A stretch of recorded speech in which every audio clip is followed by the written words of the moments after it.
Islander has been a massive success, thanks to your incredible support. If you'd like to purchase a copy of the first edition, it will be available until Monday the 17th of June, after which it will be removed from the store and go to print. This is your last opportunity to secure a copy of this first edition. Everybody knows that I'm not a huge fan of Boris Johnson. I doubt anybody watching the show is a big fan of Boris Johnson. Even just yesterday on the podcast with you and Stelios, I was discussing what's going on in Ukraine and Russia, looking at the events in early 2022 after the conflict had begun, where Boris Johnson inserted himself into the peace talks and immediately decided to back Ukraine and say, no peace, just keep fighting, we'll back you for everything, which turned out to be a poison pill, because, of course, all that's really meant is that the conflict has raged on and on, dragged on and on, more people are dead and injured than needed to be. I remember... But he made a lot of money. Oh, yeah, he made a lot of money out of it. And, I'm sure that he felt that he would get some kind of Churchillian statue, remembered as some great war leader. Not going to happen. He also locked us down for almost 2 years while breaking his own rules. He's done plenty to make anybody in their right mind distrust him, and also distrust the Conservative Party for acting as a platform for someone as unscrupulous, as dishonest, as disgusting, if I'm perfectly honest, as Boris Johnson, to get into a place of political power in this country. It acted as a platform for him to do all of that. How many children does he have with various women dotted around the country? He's sort of set up franchises, hasn't he? I think that says a lot about a man. We don't actually know. There's a guesstimate. We don't actually know how many children he has. Well, how sad is that? That's kind of all you need to hear about a person, isn't it? Before you question their character. That he's dishonest about his own children, how many he has, and which women that he's had them by. That's all very good points. But I came across this yesterday by an account that I like to follow. He's very, very interesting, called Horace. He's got a Substack as well, where he posts lots of interesting articles that you can check out. He did this thread talking about Boris Johnson, and I thought it would be a good reminder that, again, Boris Johnson's entire career has been one of betrayal and of the British people, and lying to his intentions. Well, actually, to be fair, this is not necessarily lying. He's been very open about this, which is that his entire career up until Brexit, and including Brexit, seemed to have been orientated around granting amnesty to illegal immigrants in London and the rest of Britain, which, given the sorts of subjects we were just talking about a moment ago with certain ethnicities and grooming gangs and their involvement with one another, seems to be a foolish thing to try and do if you are a nationalist and care about this country and its well-being, because the likelihood is a lot of those illegal immigrants are criminals already by virtue of having broken into the country or overstayed their visas and such. And Boris Johnson wanted to open a route to allow these people to be rewarded for it. It's the old Ronald Reagan plan from the 1980s with his illegal immigration amnesty that he put forward through the 1980s, where Ronald Reagan said, well, we'll grant amnesty for all of these illegals who shouldn't be in here in the first place, but we'll let them be citizens and we'll let them pay their taxes because we need the large tax base. It might make us more popular with those particular ethnic groups, but we'll also strengthen the border at the same time. What ended up happening? Well, you had a lot of amnesty granted. Was the border strengthened in any meaningful way? Has America's illegal immigrant problem, for instance, been solved, or was it seen as an incentive for more of these people to break into the country and take advantage of the system? And they do take advantage of our system, as we are all well aware. So this is going all the way back to 2008, seems to be one of the first times he called for this. He said that deporting these criminals just wasn't going to happen. Why, you may ask? Why is that impossible to do? Well, again, political willpower is not on the side of deporting people who broke into the country in the first place. Still isn't. This is the old Michael Gove thing when he was talking in the 1990s and saying, well, of course what's happening to the country is terrible, but we can't do anything. To do anything would be un-British, which is nonsense. Would it? I remember in the 20th century, when people tried to invade our country in boats, we had a little something for them, didn't we? And I think that may well have to be a consideration these days. Yeah, but the idea that the nation that once was in charge of the greatest empire the world has ever seen shouldn't do things because doing things is not in our character, that speaks more to the character of these people than it does to the character of the nation as a whole. It talks to the fact that the character of statesmen that we have had for the past 30, 40, 50 years has been absolutely pathetic compared to the statesmen that used to lead this country. Well, we haven't had any, have we? Boris Johnson is probably one of two that we've. Nigel Farage and Boris Johnson are the only two politicians we've had since Margaret Thatcher that have had anything about them. Yes, and even then, I would say that with Boris, it's been a veiled illusion. It's been a thin veneer of charisma that he's been able to present himself with as this, I'm a fun, bumbling guy, don't take me too seriously. When in the background, he does seem to be someone I would characterise as genuinely evil. I would say he's a bad person. But Johnson, back in 2008, he called for an earned amnesty for thousands of illegal immigrants living in London. This was back when he was mayor, claiming the notion that they will one day be deported from the UK is just not going to happen.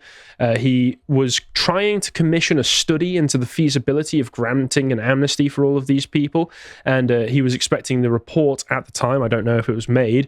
Johnson argued that a mass programme of expulsions would be both costly and legally difficult. A more sensible idea, he said, would be to introduce earned amnesty, whereby after a period of about 5 years, and that's just basically 5, if you're able to evade the law for 5 years, congratulations, like GTA, your wanted star level fades away. Here's your citizen, here's your passport, here's your citizenship, let's start getting our taxes off of you. Absolutely ridiculous idea, and given that the attempts by this country, it seems, to track down and deport illegal migrants in the first place is woeful and pathetic. This is just saying anybody who gets here, by whatever means, can stay forever for no reason.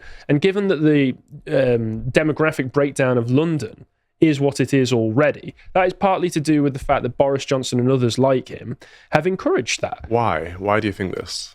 Why do I think that Boris Johnson is in favour of this? Well, his own reasons that we'll get onto later is basically he does the classic reasoning, which is that he himself descends from certain parts of his ancestry descends from foreign backgrounds. I think he had a great-grandfather, I think, who was Turkish, who came over to the country. I heard this story too many times during the referendum. Yeah. Therefore, we just need to open the floodgates to everybody, because there was one person who came, integrated, married in, and became a model citizen. Okay. That means everybody in the world who's willing to break who knows how many laws to get here illegally in the first place should be allowed in, because I'm sure that this one person was representative of the entire world and their intent. Well, that might be the reason that he gives, but what do you think is his motivation? What do I think is his motivation? I couldn't say. I couldn't say for certain outside of that motivation. Well, there's no way that that's the real answer.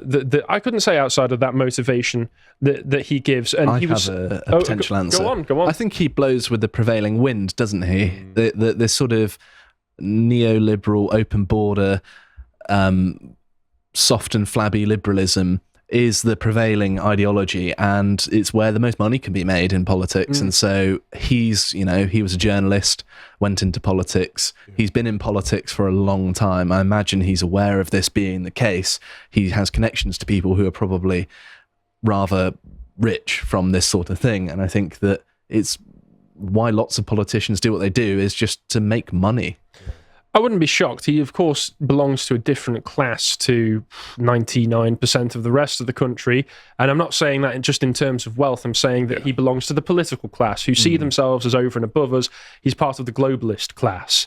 And so he doesn't really care what happens to the nationals within any country that he happens to be in at the time. He just cares that he's able to take advantage of a situation and make money from it. So at this time, in this article, they report that there was around, and this is even an estimate back then, 400,000 illegal immigrants known to be in London. Right. And let's be honest, it's probably about 10 times that now, given what's been going on since then. So that was 15 years ago, right?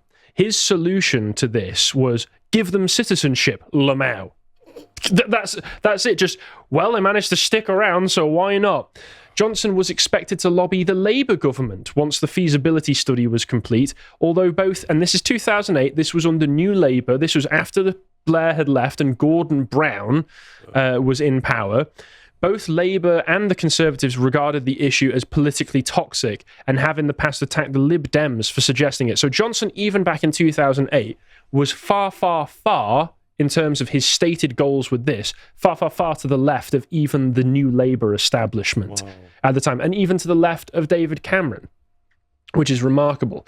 In 2013, he was talking about it again. He said that instead of reversing Blair and Brown's treason, the Tories should exceed it by giving illegal immigrants everything that they want. So in here, he said it was completely crazy that people who have been in the UK for years are not paying taxes.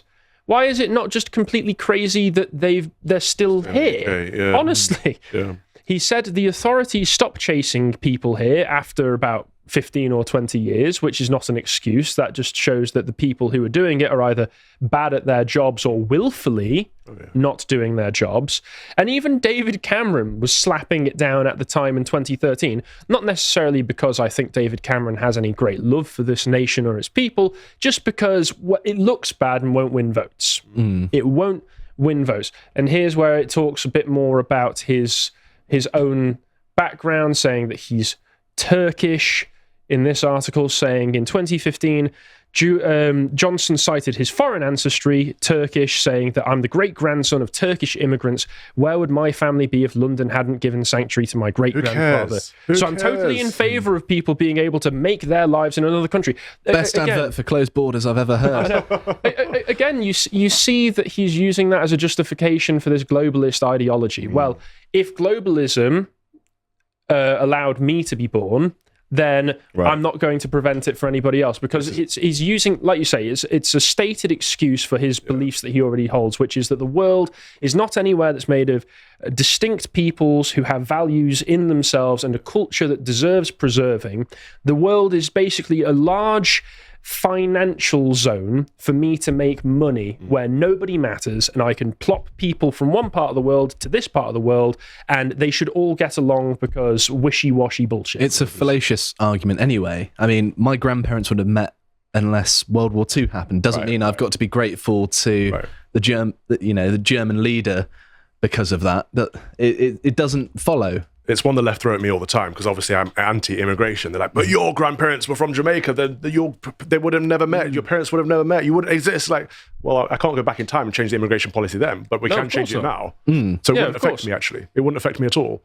No, of course. And again, even going back to then, numbers were small enough that the people were able to integrate much better than they are these days, where we've created these enormous ethnic blocks within our cities where the people keep to themselves and they almost have their own internal economies that don't contribute to the rest of the country. And then you get the problems with criminal gangs, you could say, not just in terms of sexual crimes that are committed, but just drug gangs. Albanians coming over here, for instance. Well, most drug gangs in the UK now are ethnic minority, a lot of them. Like, particularly the ones that are most associated with the most violent crimes. Yeah, we don't even control our own cocaine industry in this country. I know, can you believe going it? to the dogs, isn't Absolute disgrace. He was also going on about this during Brexit, so I was right there. I was just behind him there. Were you actually? Really? Yeah. Oh my goodness.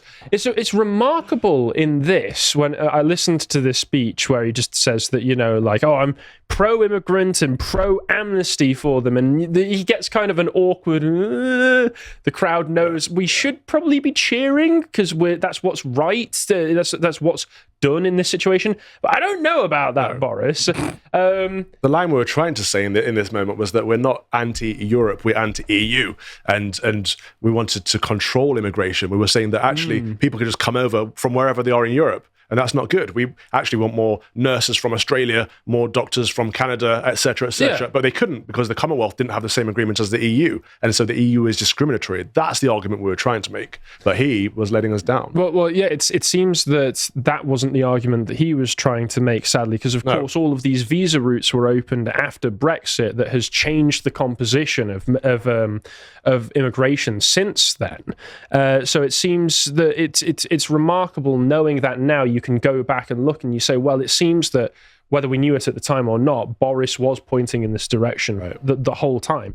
And then when he was foreign secretary in 2016, he was talking about this. In 2020, he was talking about this as well. The media were portraying it one way. But then, during COVID, which of course was something that he implemented, the lockdowns, he implemented the mandates that were going on.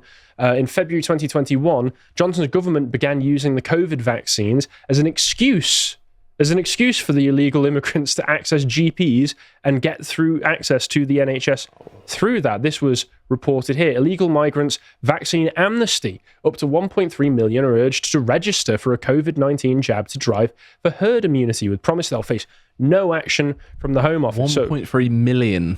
And that's just estimated numbers because, of course, the ONS and other official government bodies, they don't want to let us know how many illegal immigrants there are in this country, because we, of course, have the official numbers, which even then seem to be quite lackadaisically collected for the amount of illegal migrants that come into the UK.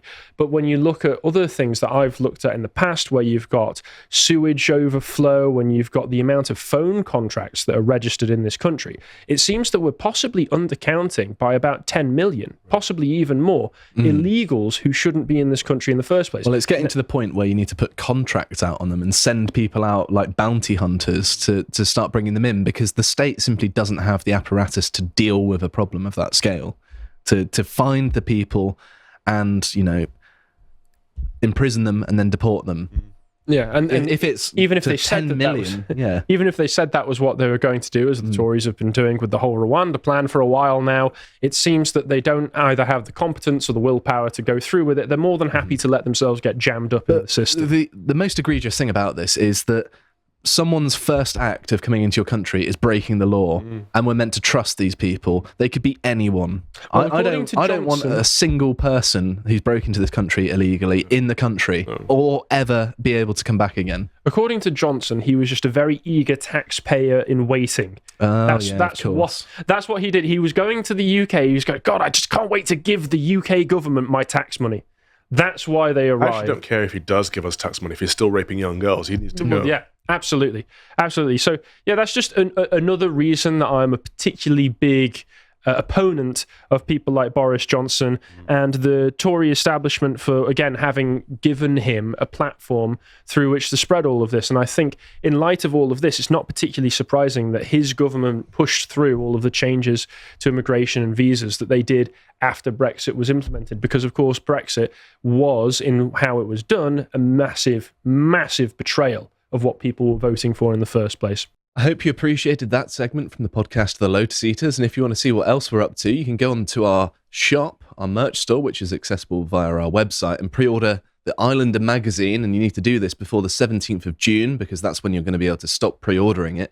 So make sure to get it while you still can. And if you want to see what other work we're doing, you can follow us on Twitter, where we post all of the other things that we're putting out.